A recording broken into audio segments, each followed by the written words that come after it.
back RVA Strong followers. Today's challenge, I'm here at Peak Experience to do rock climbing, and we're literally and figuratively going to take RVA Strong to new heights. I'm Kevin Dentino. I'm here with Kevin Tobin, the owner of Peak Experience, and looking forward to an instruction lesson on rock climbing. So, Kevin, nice to meet you first of all. Nice to meet you. You're going to have the time of your life today. I'm looking forward to it. First question I have to ask is, I'm afraid of heights. So for people who are a little adverse to heights, is this something that they can still do? This is the best place in the world for you to be if you're afraid of heights. And so in climbing, you know, the walls are up to 55 feet tall, but you only climb as high as you'd like to. And so we find that with people that are challenged by heights, we explain how everything works. We give them some instruction. We get them climbing a little bit off, you know, just 5 feet off the ground. We'll hang on that rope a little bit and see how everything works, and then we'll come back down to the ground. We'll shake it off. Okay, I want to go 6 feet now. And so they kind of edge their, edge their way up. So it's a great way to kind of face that fear, but it's also just so much fun.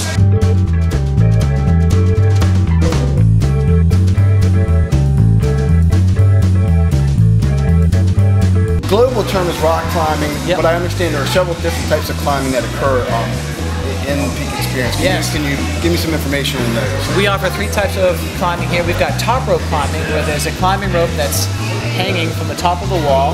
One end of the rope is attached to the climber. That'll be you today. Excellent. The other end of the rope will be attached to me. I'll be the belayer or the safety person. So as you climb up, taking up the slack in that rope. So if you decide that you want to take a rest, or you slip off of a hold, or you want to come down, I'm right there for you and lower you back to safety.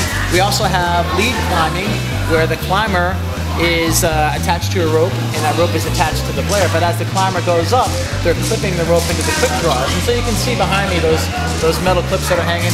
Those are for lead climbing. That's going to be the next lesson for you.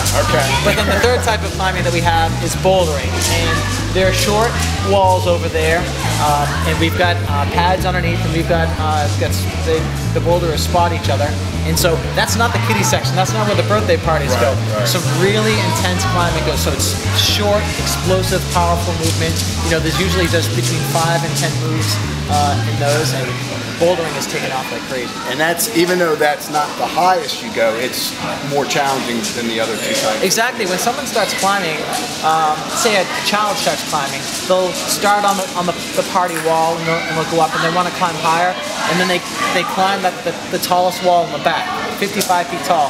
And so they have a huge sense of accomplishment, but there's a leap that takes place between, you know, fun starts out as going high, and then after you get to the highest you can go, the next step is, how do I climb a climb that's really on the edge of my ability, where I feel like I'm barely holding on, because that's where the real sense of accomplishment comes from, is really challenging ourselves. And we've got 120 different climbs.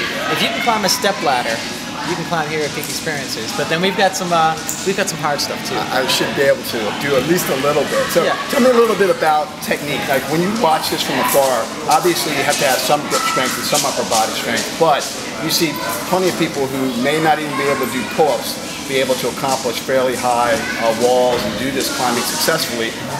Really, what's the key in terms of being able to climb successfully? Well, I've taught a number of great-grandmothers how to climb, and none of which could do a pull-up. And so in climbing, number 1, don't forget to breathe. You know, if you hold your breath the whole time, you're only going to make it so far before you have to let go and take your breath. So breathing the whole time.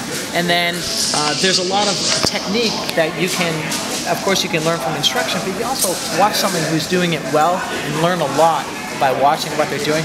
But climbing isn't just about the hands, it isn't just about the arms, it's about the legs. The biggest muscles in your body are in your legs. And so if you always keeping your feet on the wall, always reaching above your shoulder as much as you possibly can, trying not to over grip the wall, just hold on, you know, enough to steady yourself, but really you're trying to use your hands to position your body so your legs can do the work. So every time you make forward progress up the wall, you want your legs to be pushing, not just your arms pulling. Just like in many of the other activities that we've already tried, it's all about hip and core strength, getting you up the wall. Hands help you kind of guide the way. Yeah, and you don't need to have any hip strength or any core strength to get started.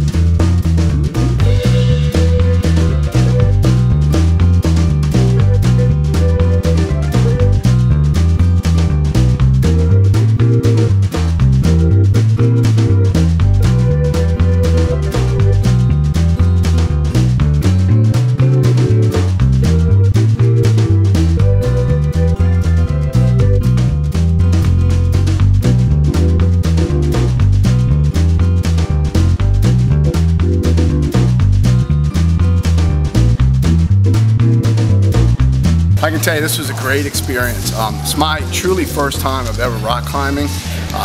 Kevin's a great instructor.